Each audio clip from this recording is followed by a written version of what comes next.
We finally got it to fail. I got no audio. It's hard to hear over the fan, but let's test and see what it does. Alright, so we have no sideband on let me see here, what we got. Watch this.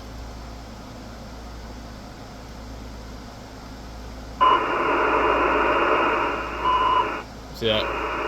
We got upper sideband, but we don't have lower. But if we smack it, it comes back.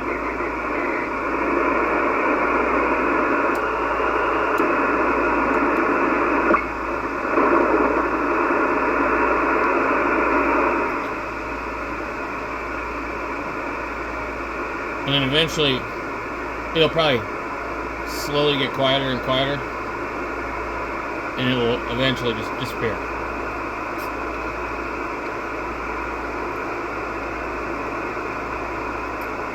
Now, I have poked around on everything in this radio and I can't find it.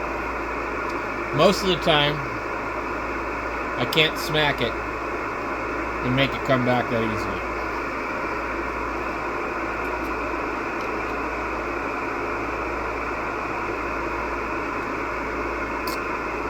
Now the other 751 stops working on 10 meters through,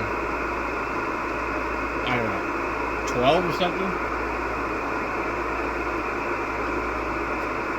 Theoretically, I could put the two of them together.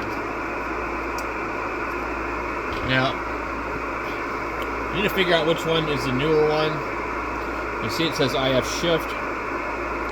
The other one says PBT.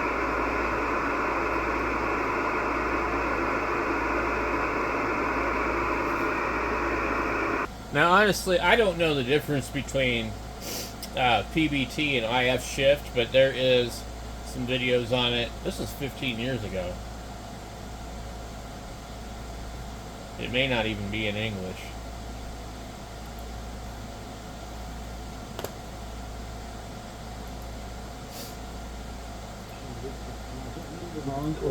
I think there was very sketchy memories from it. As you can imagine, there was certain things I remember.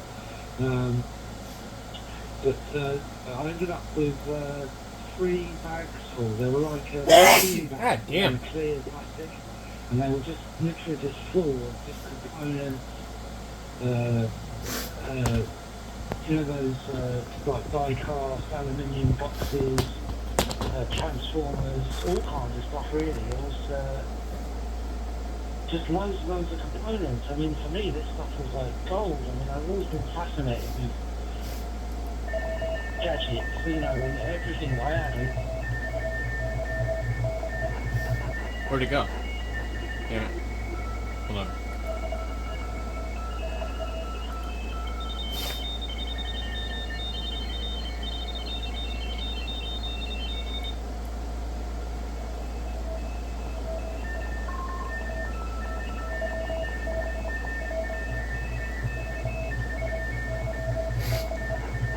This is a 15-year-old video. April 3rd, 2010.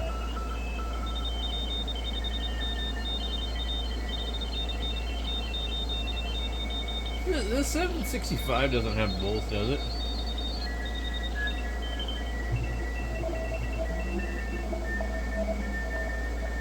I guess it does.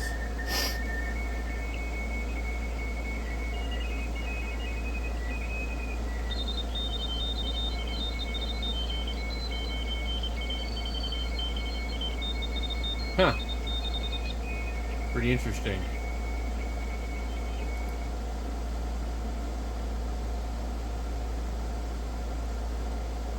Okay, so here's the 751a PBT modification. So, you see it's got the old Icom logo.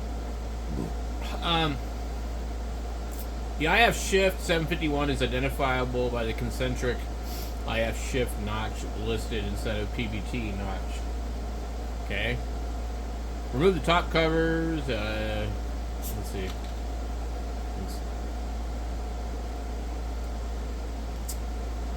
Just on top of the main board, under the top cover to the left of the two 9 megahertz IF filters, you will see a lone brown or black wire going to a jumper pin.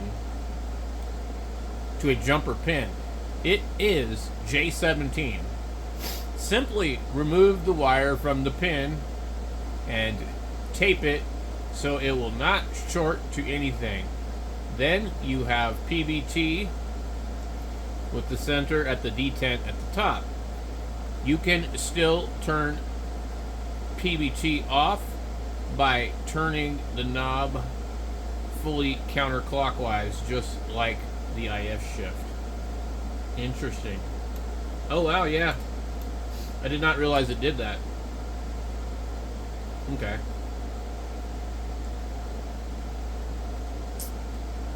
All credit goes to Bruce K1XR, who sent me this modification a couple of years ago. It works great here compared to IF shift. Interesting. 73's Ray W8CNL. I don't even know what date this page is, but I would guess that it is probably pretty old.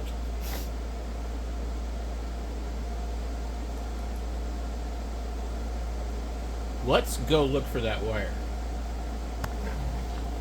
Okay, while we're at it, because in case this thing screws up again, we need to remove all the screws anyway.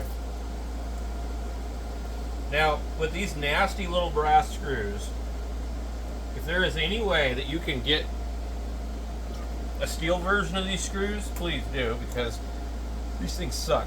They're all chewed up. My way of dealing with them is I use a screwdriver like this. That was not too bad. And they get sharp. So these are brass screws. The other thing that sucks about brass screws, well, they don't stick to a magnet, obviously, so they're easy to drop. And this radio here had one screw that was sheared off inside the case. I don't know what they did to this thing. I guess they probably dropped it or something. Ooh, this one is bad. Wait till you see this one.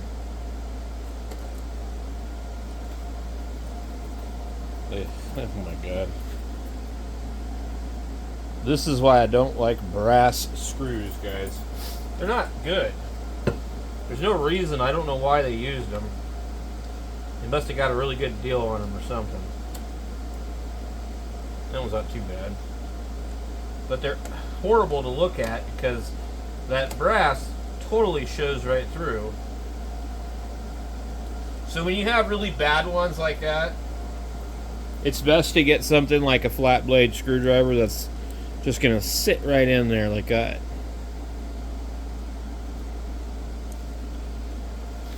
And when you put them back on, don't put them back on tight, for the love of God. So the last thing you want to be doing is drilling out a brass screw that's stuck in the thing because it's snapped off. And that's exactly what I had to do with this radio when I first got it. Alright. Woohoo! There are no optional filters in this radio, unfortunately. But the filters that are in it do fit into other radios. So, honestly, if I decided I was done with this radio, I could just go ahead and take all the parts out of it, probably pull these two filters, and just get rid of them. This one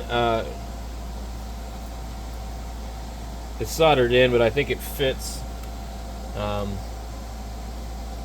maybe a 706. Actually, that looks new. It's got the new logo. That's got the old logo. So the filters don't have any markings on them to designate how wide they are usually.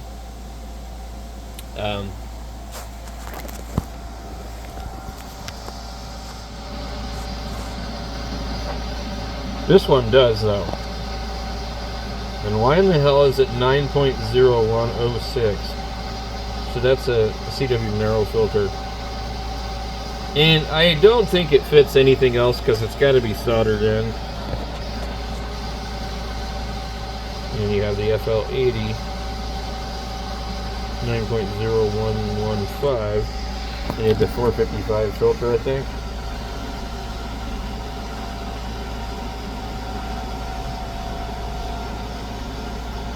That is a 2.4. Not really something we want. Now, the way that they did things back then was they liked to use filters to get rid of noise. That's a AM455 filter, I think. Well, that one's definitely one right there. You have this ceramic one and you have the Murata right there. They're both 455s. These are like the ones that go bad. They go bad in CB radios, they go bad in Kenwoods. I've never seen them bad in an Icom, but they're bad in all the Kenwoods. And they have different numbers and letters on them that mean different things. I don't know what this particular one is, a 55HT. That's probably the AM filter. One of these is AM, probably, or both of them. Because this is the sideband filter. And also this radio, you got to remember, this is a quadruple conversion receiver, so they have filters at the first IF, second IF, and probably third. A giant can crystal. So this is probably our black wire right here. I'm not sure. Let's go take a look and see what that thing said. Alright, so it said a black or brown wire going to jumper pin to a jumper pin. It's J17. Simply remove the wire from the pin. Okay. J17.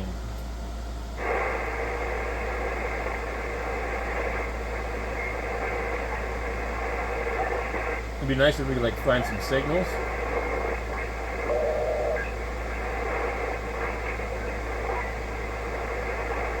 There's like literally nothing on the band that I hear. Like,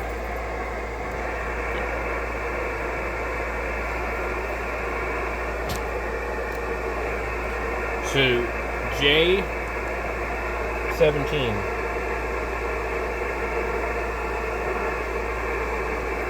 And it's next to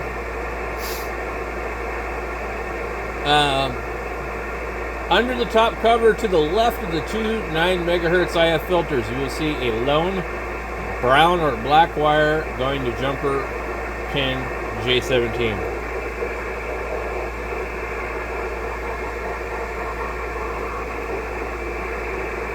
Yeah, right here.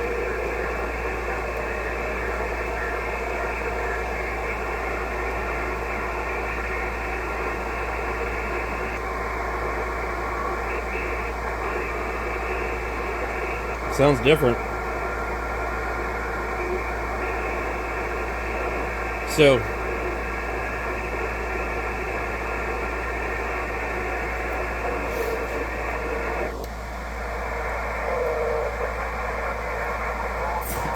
that's IF shift off.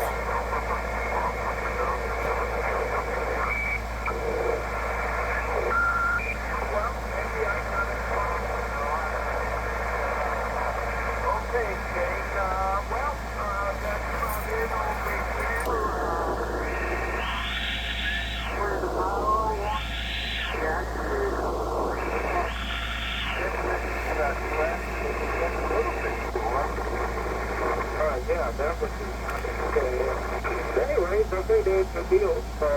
Get you on board tomorrow. So, let's say Dave takes up to what's going on up there for the weekend? Sounds a little funky.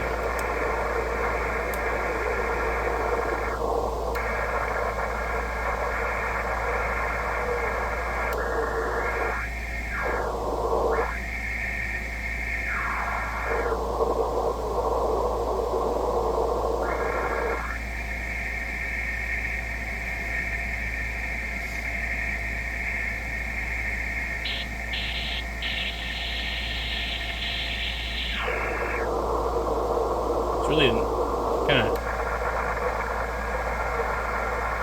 There's no difference if it's off.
It doesn't really make enough of a difference where I would care about it.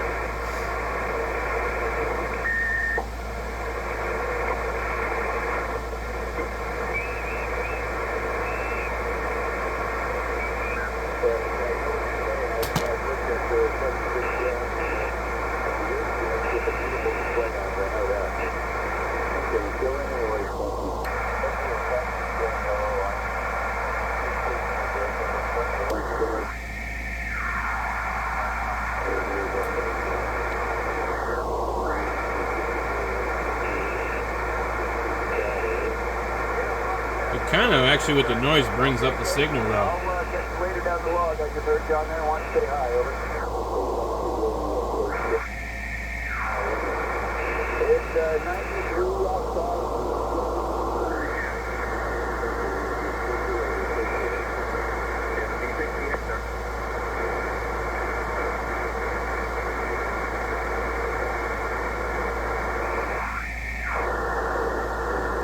I'm going to leave it on. I don't really think it makes enough of a difference to matter. So, now I'd love to figure out what's wrong with this thing because I don't really want to take parts out of it.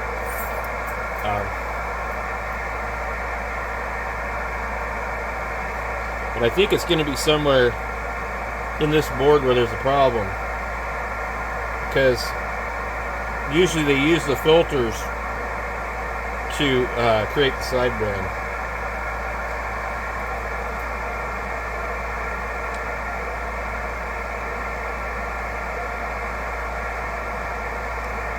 It's usually going to be, you know, something.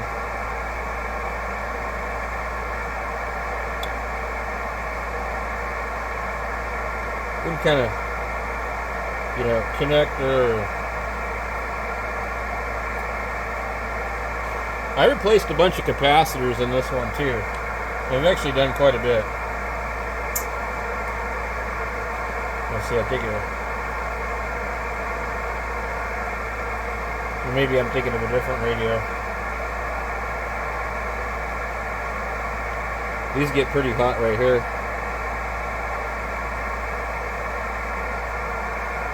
So I think I replaced that one. And that one. And that one.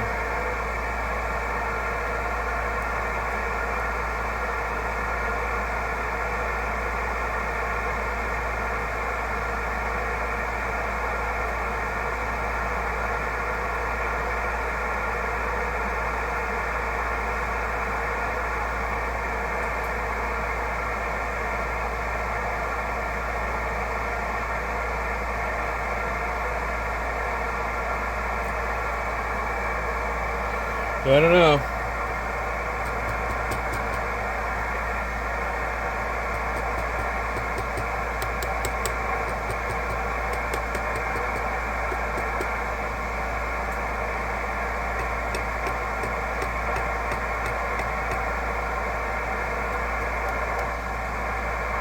You hear that?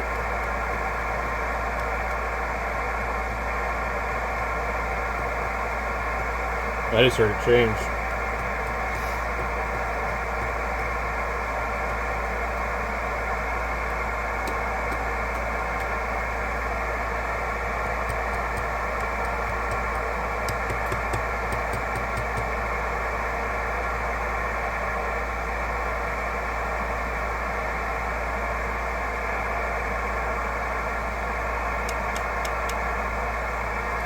don't know what these switches do.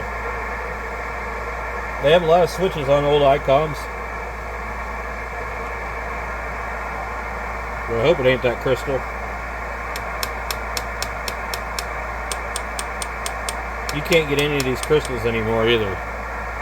I mean, who the hell decided it was a good idea to quit making crystals? Now they just make like weird surface mount ones and they're not really crystals. But anyway, it's a little bit on the IF shift. Let me see if we can find any information, other stuff.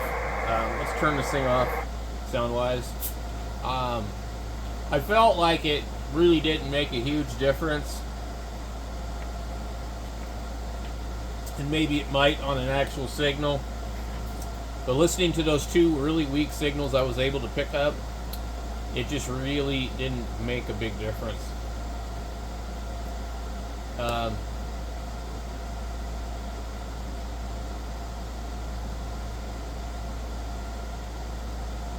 Let's see.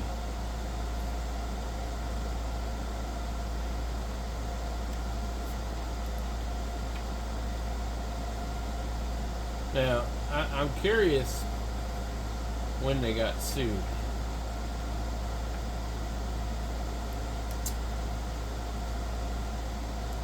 Let's see.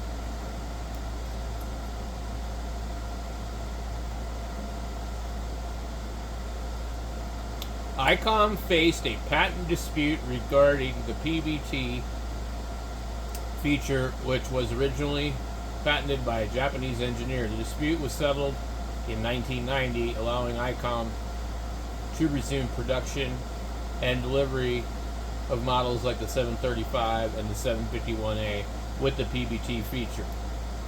So an IF shift one is a lawsuit era one.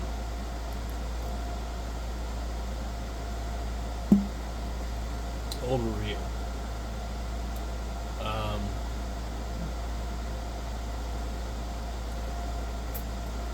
Following the settlement, Icom released the Series 3 751A, which included PBT feature, and resumed delivery of the 735 model. Okay, so the product series, old logo with the PBT, new logo with the IF shift, new logo with PBT. So this is a new logo with IF shift, modified without PBT.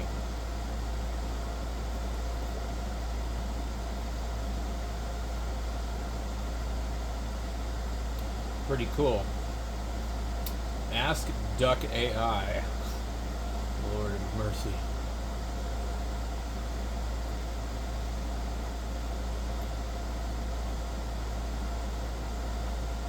So I have no idea really why either one of them would be better or worse. Same one.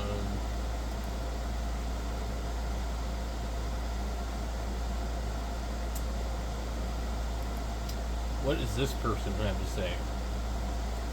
The relationship between Diesel 1001. Hello, Nick here. I wanted to do a video on bandwidths. It started out as just like bandwidths, but we have to talk about pass band, bandwidth, and then throw in a little bit about pass band tuning, PBT, see that up there?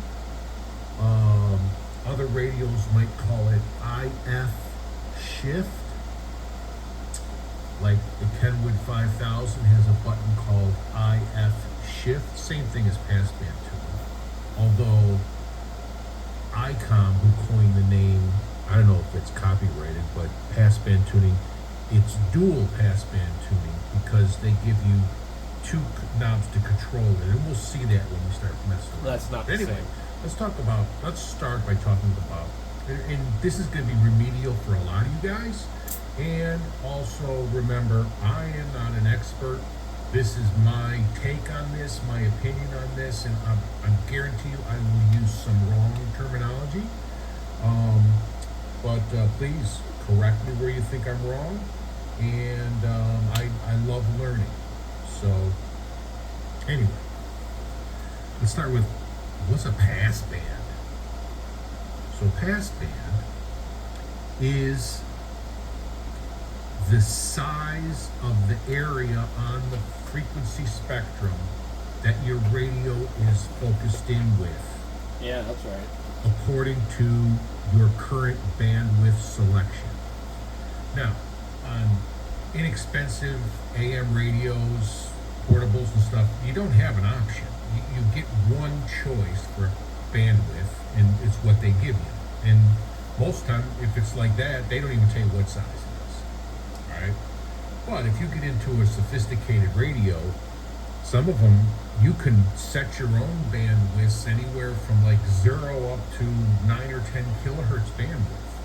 All right? So, but anyway, so the pass band is, imagine it as a shell around. So if that's the carrier, the center carrier, see where the red line is? That's where we're tuned. Okay? That's the center carrier. Then you got all this other stuff going on around it. The pass band is how much of this we're taking in with the current bandwidth filter we're using. So if you look up here, where my pointer is, you see that upside down kind of trapezoidal shape with a line through the middle of it? So that line through the middle is the center carrier. And then that trapezoidal upside down umbrella, kind of a U, upside down U kind of, that is the pass band. So it's like this. It's taking in everything between the two lines, my finger and the pointer. So if you got a narrow pass band, you're taking in this much. You got a wide pass band, you're taking in this much. General rule of thumb, the wider the pass band, the more fidelity, because you're going to get every single bit of all of this stuff, which comprises the signal. As you narrow down the pass band, you start clipping the edges of this. You'll start losing a little fidelity, but you will also start eliminating extraneous noises and things like that that hurt your listening process. Usually mostly be able to tell those Right. on. Do we really want to listen to this? I was hoping that there'd be like some better explanation. So this is a relatively strong signal. This clock is right, so it's 2:39 p.m. in Dallas, Texas, Central Time. Les inondations avaient porté la réouverture des écoles, alors que la population se prépare à l'arrivée du couple. All right, sounds great, strong signal. Here's what bandwidth and passband the relationship. So if I push and hold on my filter button, I get a sub menu here about how to adjust my filters. So this is filter 1 is highlighted, showing the characteristics. So this orange upside down U corresponds to this up here. This is the pass band.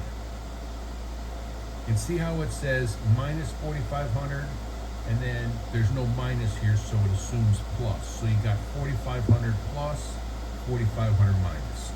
Add those two together and equals 9,000. That's 9,000 hertz, which is the same as 9 kilohertz. Hence, 9.0 kilohertz. That's your pass band. Okay? If I go to filter 2, boom. My pass band is +3 and -3 for a total of 6 kilohertz. Yeah. Filter 3, 4 kilohertz, plus and minus 2. the bandwidth, the higher end of this, the lower one's bigger. But if the filter's brick walls, which means it's not an absolute bulletproof vest, that end, and then this end, so you can shift the bottom, that one. But that radio I'm looking at don't do that. You can move your passband away from if there's a stronger signal over here, see that? It's shifting that end, and then this end, so you can shift the bottom, that one. And so what that does is, you can move your passband away from if there's a stronger signal over here, you can move your passband away from the stronger signal. All right, and then IF shift is the same thing. And so you're still listening to the signal that you're on. In this case, it says 18087, but that's immaterial. But that's not the the same thing passband as tuning or IF shift allows you to move that to get away from powerful signal so that it sounds better. So we were on 17530, I believe. Yeah, unfortunately, he's not right. There it is. So, oh, where'd it go?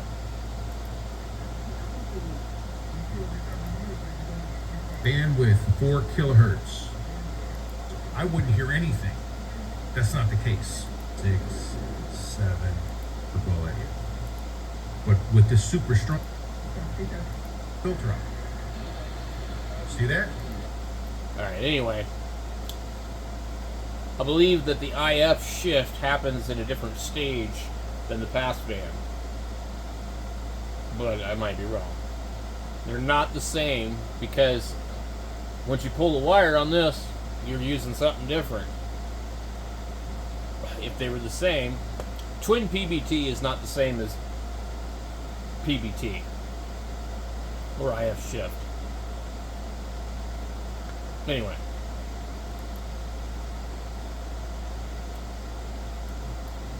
Well, let's see.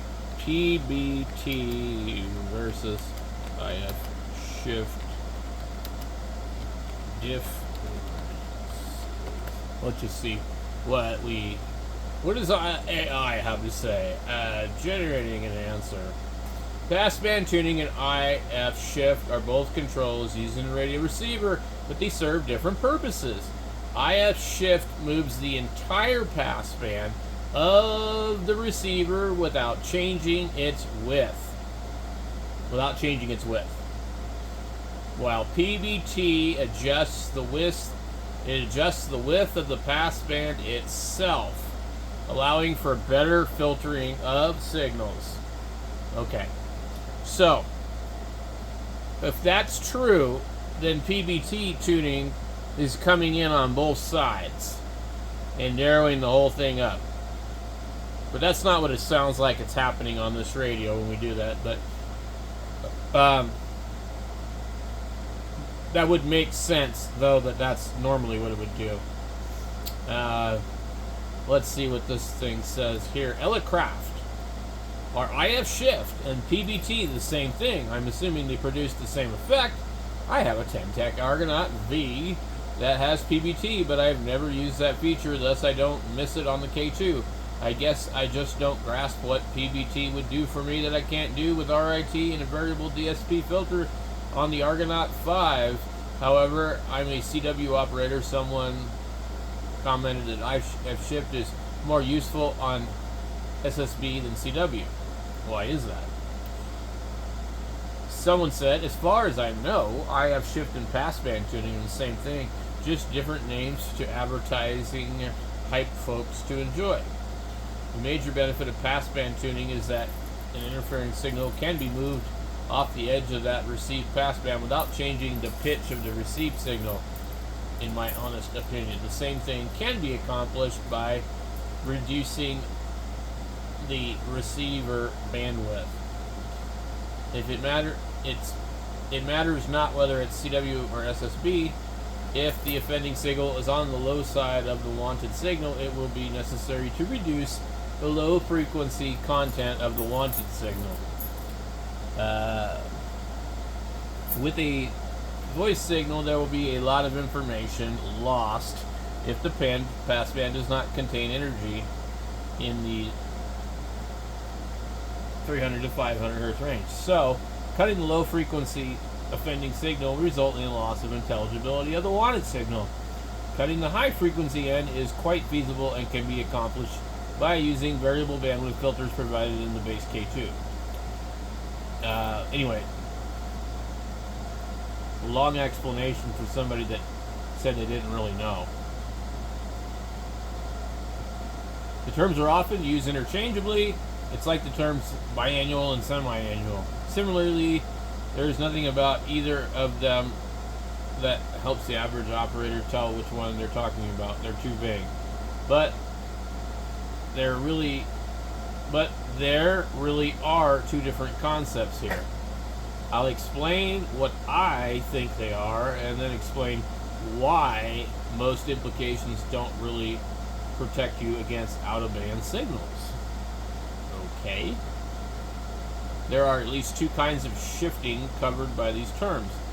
In one case, you're just shifting the pitch of the IF without changing the bandwidth. And that makes sense. I think that's what it is. Because I use the IF shift this more than anything just to change the tone. I don't feel like it does anything to get rid of interference. A more accurate term would be pitch shifting. In the other case, you're shifting two IFs in opposite directions, reducing the degrees of IF filter overlap from 100% to something lower. So that ultimate bandwidth at audio is reduced. The center pitch of the passband may or may not change at the same time. Let's call this filter shifting. Either approach may appear to reduce QRM, but QRM may still in fact be there. How can this be? It's because the bandwidth filter has not actually changed. You're just listening to the portion of its passband that's making it through to the second IF. The rest of the first IF's filter passband is still there, exposing subsequent stages to overload, AGC pumping, etc. That's why some seemingly modern radios break down in contest situations. They use a fairly wide first filter, often without telling you, and then tighten or shift the second IF filter, which you perceive as reduced bandwidth. But if a signal within the first passband exceeds the signal handling capacity of the subsequent stage, it sounds like crap.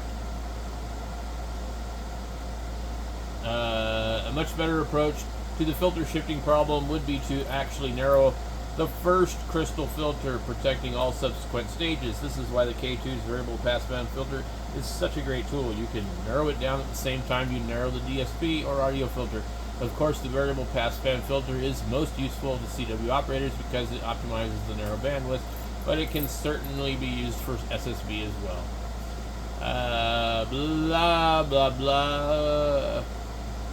Anyway, nobody really gave a good answer, but in the case of Icom, I don't really know what it's doing. It doesn't really sound any different. And there's no guarantee that the radios are exactly the same, but I just didn't hear enough of a difference to care. What do you guys think?